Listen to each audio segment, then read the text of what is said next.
আসসালামু আলাইকুম রহমতুল্লাহি ওবরকাতুহু। সম্মানিত দর্শক, নোবেল বিজয়ী ডক্টর মোহাম্মদ ইউনূস সাবেক প্রধান উপদেষ্টা, তিনি কি যে কোনো ফর্মে, যে কোনো উপায়ে, যে কোনো পদ্ধতিতে আবার ক্ষমতায় ফিরে আসতে পারেন? এই বিষয়টি নিয়ে আলোচনা করব। আপাত দৃষ্টিতে এটিকে আপনাদের কাছে অসম্ভব মনে হতে পারে, কিন্তু রাজনীতিতে শেষ বলে কোনো কথা নাই, অসম্ভব বলে কোনো কথা নাই। তিনি ফিরে আসতে পারেন নানা উপায়ে। প্রথমত ইতিবাচক অর্থে বলি, তারেক রহমান সাহেব তাকে রাষ্ট্রপতি পদে নিয়োগ দিতে পারেন, অথবা তাকে একেবারে সিনিয়র মন্ত্রী পদমর্যাদায় তাকে বাংলাদেশের ব্র্যান্ড অ্যাম্বাসেডর হিসেবে তিনি নিয়োগ দিতে পারেন, যে তিনি বিশ্বের বিভিন্ন দেশে যাবেন, মন্ত্রীর প্রোটোকল ব্যবহার করবেন এবং বাংলাদেশের যে রাষ্ট্রদূতদের যে কর্মস্থলগুলো রয়েছে, দূতাবাসগুলো রয়েছে, সেগুলোর সাথে সমন্বয় করে ইউরোপ আমেরিকার সাথে বাংলাদেশের সম্পর্ক উন্নয়নের জন্য চেষ্টা করবেন। যেভাবে এরশাদকে শেখ হাসিনা বিশেষ দূত নিয়োগ দিয়েছিলেন বটে, কিন্তু এরশাদকে কাজ করার সুযোগ দেননি, সেটা তারেক রহমানের ক্ষেত্রে হতে পারে। এটি হলো এক, মানে রাষ্ট্রপতি হতে পারেন অথবা তিনি বিশেষ দূত হতে পারেন, স্পেশাল এনভয় হতে পারেন। আর নেতিবাচক যদি আপনি ধরেন, সেটা হলো যে বাংলাদেশের রাজনৈতিক পরিস্থিতি ভালো থাকলো না, সরকার ভালো করতে পারলো না, জামাত যেভাবে ভয় দেখাচ্ছে, আর একটা গণঅভ্যুত্থানের ভয় দেখাচ্ছে, এনসিপি যেভাবে রাজপথ গরম করার কথা বলছে, আর একটা জুলাই বিপ্লব ঘটানোর কথা বলছে, এবং যেভাবে তারা হুমকি দিচ্ছে যে তাদের জুলাই সনদ যদি পাস না হয়, সংস্থার প্রস্তাব যদি পাস না হয়, তাদের সঙ্গে যে ধরনের চুক্তি হয়েছে সেগুলো যদি বাস্তবায়ন না হয়, তাহলে তারা বসে থাকবে না। এবং এই কথাগুলো তারা এখন বলছে, তার সঙ্গে সঙ্গে তারা কিন্তু ব্যাপক প্রস্তুতি নিচ্ছে। তাদের নেতারা সারা বাংলাদেশে ঘুরে বেড়াচ্ছে, বিভিন্ন জায়গায় কমিটি করছে, এবং সামনে আগস্ট মাসকে কেন্দ্র করে তারা ব্যাপক শোডাউন দেবে। অর্থাৎ আগামী জুলাই এবং আগস্টে তারা রাজপথে ব্যাপক শোডাউন করবে, এনসিপি এবং জামাত। এটা মোটামুটি আপনি ধরে নিতে পারেন 99.99%। আর জুলাই আগস্ট নানা কারণে বাংলাদেশে এই বছর খুবই বিতর্কিত থাকবে। এক নম্বর হলো যে বাজেটের পর অনেকে খুশি থাকবেন, অনেকে অখুশি থাকবেন, এবং এখানে অখুশির সংখ্যা খুব বেশি হবে। এবং যে বিষয়গুলো জানা যাচ্ছে, যেমন হুন্ডা, আপনি দেখেন এই যে তেলের ক্রাইসিসটা কিন্তু কেবলমাত্র হুন্ডা দিয়ে তৈরি করা হয়েছে। আবার ডক্টর মোহাম্মদ ইউনূসের জামানায় ব্যাটারির রিক্সার যে যন্ত্রণা, সেই রিক্সার যন্ত্রণায় মানে আমরা ঢাকা শহরে কেউ চালতে পারি না, এগুলো বলা হয় যে বাংলার টেসলা, এবং সেই যন্ত্রণা এখন পর্যন্ত আছে। যখন আপনি তাদেরকে ট্যাক্সের আওতায় আনবেন, এদের যন্ত্রণা আরও বাড়বে, মারাত্মকভাবে এদের যন্ত্রণা বাড়বে। 2 নম্বর হলো যে এই মুহূর্তে বাংলাদেশে কত লাখ মোটরসাইকেল রয়েছে, সিসি ভেদে সেখানে যে ট্যাক্স ধারণ করা হয়েছে, সেক্ষেত্রে তারা যদি স্ট্রাইকে যায়, তারা যদি সেই খালি পেট্রোল পাম্পগুলোর সামনে ঘেরাও করে বসে থাকে যে এখানে আমরা অন্য কোনো গাড়ি ঢুকতে দেবো না, কী করবেন আপনি বলেন? বাংলাদেশে যে সকল ঢাকা শহরে যে বিদ্যুৎ সঞ্চালন কেন্দ্রগুলো রয়েছে, সেই কেন্দ্রের সামনে এই ব্যাটারির যে রিক্সাগুলো আছে, সেই রিক্সাগুলো সাইপাসের যে রিক্সা, সেখানে ঘেরাও করে রাখলো, এবং সেখান থেকে বিদ্যুৎ প্ল্যান্টগুলো থেকে তারা সঞ্চালন লাইন বন্ধ করে দিল। কী করবেন আপনি বলেন? কিচ্ছু করার নেই। এবং এদের সংখ্যা এত বেশি, এবং সেই জায়গাতে সরকার যেতে হচ্ছে অর্থনৈতিক কারণে। আবার এই বিষয়গুলো যাতে হুন্ডাওয়ালারা না করে, এই বিষয়গুলো যাতে ব্যাটারি রিক্সা চালকরা না করে, এটা সামাল দেওয়ার জন্য বিএনপিকে দেওয়া হবে না, সকল রাজনৈতিক দলের ঐক্যমত্য দরকার। এবং এটাকে বাংলাদেশের, যেমন এখন বাংলাদেশে হাম নিয়ে, অর্থনৈতিক সংকট নিয়ে আমার কাছে মনে হচ্ছে জরুরি অবস্থা জারি করার পর্যায়ে চলে গেছে। এটা লুকানোর কিছু নেই। তো সেই কাজগুলো সরকার যদি সঠিকভাবে না করে, রাজপথ যদি আবার উত্তপ্ত হয়, তাহলে ক্ষমতার পট পরিবর্তনে ডক্টর মোহাম্মদ ইউনূস নিজ নামে হোক, অথবা তিনি বলেন যে না, আমি বাপু আর পারবো না, আমি আমার প্রিয়জন, আমার প্রেস সচিব শফিককে প্রধান উপদেষ্টা বানালাম, আমেরিকাকে বলে দিল। অথবা আমি আমার প্রিয় মানুষ আমিরে জামাতের সভাপতি আলহাজ মাদ্দা জিল্লুহুল আলী আলা হজরত জনাব ডাক্তার শফিকুর রহমান, তাকে বানানো হলো। অথবা ধরুন বললো যে না, ঠিক আছে, সামিয়া, তার সাথে তার যে ব্যক্তিগত সচিব সামিয়া, অত্যন্ত মানে মোর্শেদ, লামিয়া মোর্শেদ, নট সামিয়া, লামিয়া মোর্শেদ অত্যন্ত কোয়ালিফাইড, ভালো পরিবারের সন্তান, সিলেটের খুব নামকরা পরিবারের সন্তান। লন্ডন স্কুল অফ ইকোনমিক্স থেকে তিনি পড়াশোনা করেছেন। কাজে লামিয়াকে প্রধান উপদেষ্টা বানানো হোক, অথবা লুৎফে সিদ্দিককে বানানো হোক, একেবারে আর কিছু যদি না হয়, সরকারের মধ্যে আছে যদি এখন বর্তমান পররাষ্ট্রমন্ত্রী তাকে, তারপরে তাকে যদি মনে হয় যে এখন খলিলুর রহমান সাহেবকে প্রধান উপদেষ্টা বানানো হোক, তাহলে আলটিমেটলি যে ফর্মই আসুক না কেন ডক্টর মোহাম্মদ ইউনূসের প্রত্যাবর্তন অনিবার্য হয়ে পড়বে। সেক্ষেত্রে কি হতে পারে পরিবেশ এবং পরিস্থিতি ভাবাই যায় না।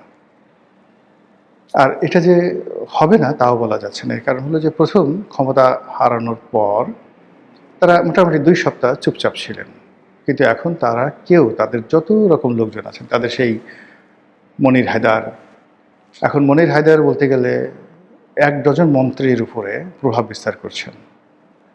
মানে শিক্ষামন্ত্রী এহসানুল হক মিলনের অত্যন্ত ঘনিষ্ঠ বন্ধু। এর বাইরে অন্যান্য যে সকল মন্ত্রী রয়েছেন তারাও যে ডক্টর মোহাম্মদ ইউনূসের বিশেষ সহকারী ছিলেন মনির হায়দার, সাংবাদিক মনির হায়দার, প্রবাসী সাংবাদিক।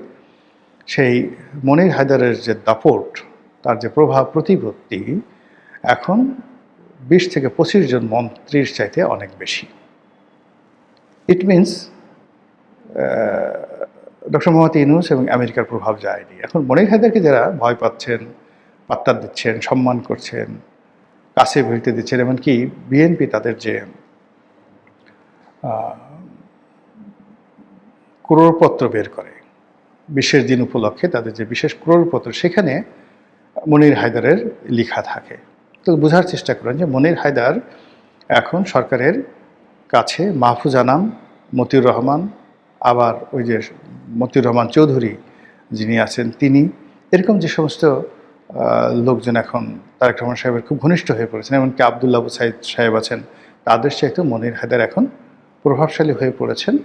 এই কারণে যে তার সঙ্গে আমেরিকার ভালো সম্পর্ক আছে বলে লোকজন বিশ্বাস করছে, তার সঙ্গে ডক্টর মোহাম্মদ ইউনূসের ভালো সম্পর্ক আছে। এছাড়া অন্য কোনো কারণ তো নেই। There is no reason at all. আবার মনির হায়দারের সাথে যে সকল সাংবাদিকদের, মানে তারা এখন অনেকেই সাংবাদিক না কিন্তু সাংবাদিক নামধারী, তাদের ভালো সম্পর্ক রয়েছে, তারাও এখন বাংলাদেশে যে কোনো আমির ওমরার চাইতে ক্ষমতাধর। তাদের কোনো চাকরি নাই, কিন্তু তারা দিদারসে ঘুরছে, সরকারকে রিপ্রেজেন্ট করছে, সরকারের পক্ষে কথাবার্তা বলছে। বরং এদের এই যে উপস্থিতি এবং এরা সবাই ইউরোপ প্রবাসী, এরা সবাই আমেরিকা প্রবাসী, এবং এদের এই যে ক্ষমতা, ইট মিনস আমেরিকার প্রভাব ক্রমশ বাড়ছে। তো আপনার যখন, আমার ব্যক্তিগত জীবন নয়, আপনাদের জীবনে এটা ঘটছে যে ক্ষমতাধরদের লোকদের আসলে মন মানসিকতা মেনটেন করা বা তাদের সাথে কমপ্লাই করা খুব কঠিন একটা বিষয়। ক্ষণে ক্ষণে রাজার সাথে সম্পর্ক থাকলেই আপনার গলার উপরে তলোয়ার সবসময় আপনার গর্দানের উপরে ঝুলতে থাকবে। তো এই হলো অবস্থা। তো সেক্ষেত্রে ধরেন তারেক রহমান এখন ক্ষমতাধর লোকজন আছেন, তার সঙ্গে সম্পর্ক রক্ষা করাটা এত সোজা বিষয় নয়। এটা তার বিষয় না, যারা তার সঙ্গে সম্পর্ক স্থাপন করবেন বা করে চলছেন, এটা অনেকটা বিশাল, মানে সূর্যের কাছাকাছি যাওয়া মানে বিরাট ব্যাপার।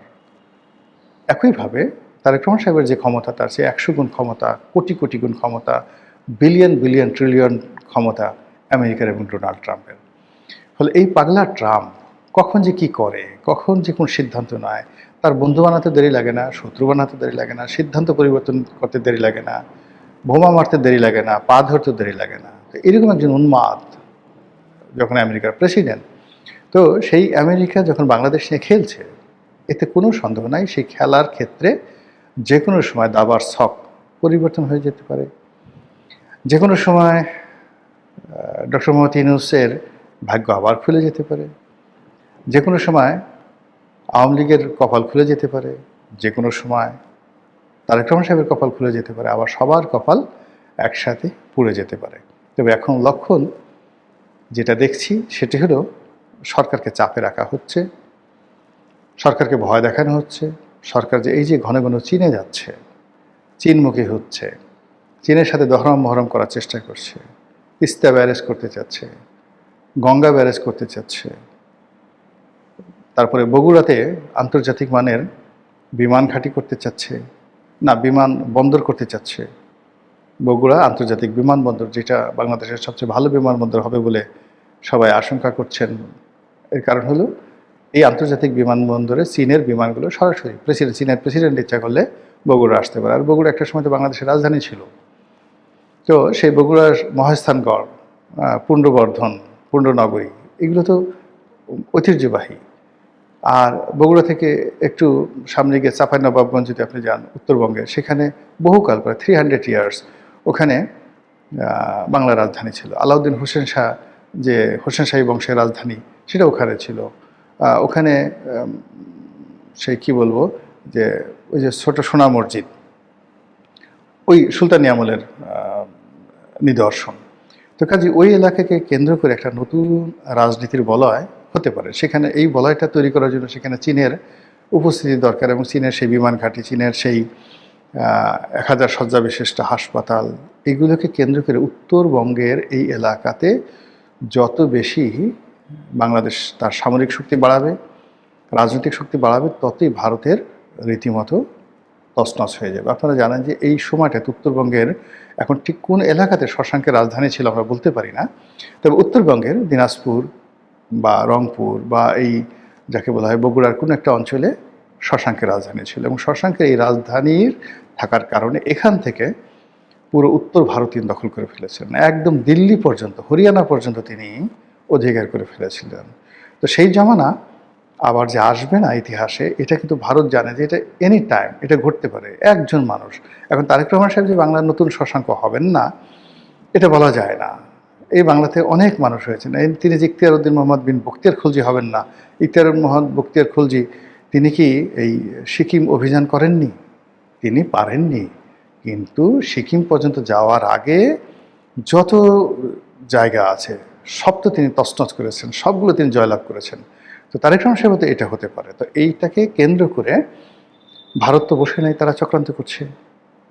এটাকে কেন্দ্র করে যেটা আমেরিকা চাচ্ছে যে তারা তাদের প্রভাব সেই কক্সবাজারের দিকে নিয়ে যাবে। আর তারেক রহমান সাহেব এবং চায়না তারা চাচ্ছে উত্তরবঙ্গে, দক্ষিণবঙ্গ বাদ দিয়ে উত্তরবঙ্গে। আর কক্সবাজার মানে ওই পুরো অঞ্চলটা, কক্সবাজার থেকে শুরু করে আপনি যদি সমুদ্রের তীর হয়ে নোয়াখালী আসেন, তারপর পটুয়াখালী যান, এরপরে কুয়াকাটা যান, এরপরে গোপালগঞ্জ যান, এই এলাকাকে কেন্দ্র করে শেখ হাসিনার একটা যে মাস্টার প্ল্যান ছিল, ভারতের মাস্টার প্ল্যান ছিল সেই, এবং আমেরিকার মাস্টার প্ল্যান ছিল, তার অ্যাগেনস্টে বগুড়াকে কেন্দ্র করে, উত্তরবঙ্গকে কেন্দ্র করে এই যে নতুন যে মাস্টার প্ল্যান হচ্ছে, সেই মাস্টার প্ল্যানে মার্কিন ডিপ স্টেটের যারা এজেন্ট, তারা যদি ক্ষেপে যায়, রাগ হয়ে যায়, তারা যদি তাদের সেই যে অতীত কর্মকাণ্ড সেটাকে আরও শক্তিশালী করে, তাহলে এই যে ডক্টর মোহাম্মদ ইউনূসকে নিয়ে যে কথাগুলো বললাম, এটা কি খুব বেশি অবাস্তব আর অসম্মান মনে হতে পারে? যখন ডক্টর মোহাম্মদ ইউনূস শেখ হাসিনার জামানাতে মজলুম ছিলেন, সেই অবস্থায় তিনি বাংলাদেশের প্রধান উপদেষ্টা হবেন এটা পাগলও কল্পনা করেনি। আর এখন তিনি প্রধান উপদেষ্টা হয়েছেন, এখনও তিনি ভিভিআইপি প্রোটোকলে দেশে ভিতরে এবং বাইরে ঘুরে বেড়াচ্ছেন। এখনও পর্যন্ত তার চেহারা নষ্ট হয়নি, কথা নষ্ট হয়নি, তিনি আগের মতো হাসছেন, আগের মতো শক্তিমত্তা প্রদর্শন করছেন। তার যারা লোকজন রয়েছেন তারাও বুক ফুলিয়ে হাঁটছেন, এবং তার যে সকল আমেরিকান যারা লোকজন রয়েছেন, মনির হায়দার, তারপরে বদিউল আলম মজুমদার, এরপর আলী রিয়াজ সাহেব, তারা সবাই আবার নতুন করে প্রজেক্ট 007 সামনে নিয়ে তারা কথাবার্তা বলে যাচ্ছেন, সরকারকে হুমকি দিচ্ছেন, ধামকি দিচ্ছেন, সংস্কারের কথা বলছেন। হোয়াট ডাজ ইট মিন? ডাল মে কুছ কালা হ্যায়। মহান আল্লাহ আমাদের সবাইকে হিদায়াত দান করুন এবং হেফাজত করুন। আসসালামু আলাইকুম ওয়া রাহমাতুল্লাহি ওয়া বারাকাতুহু।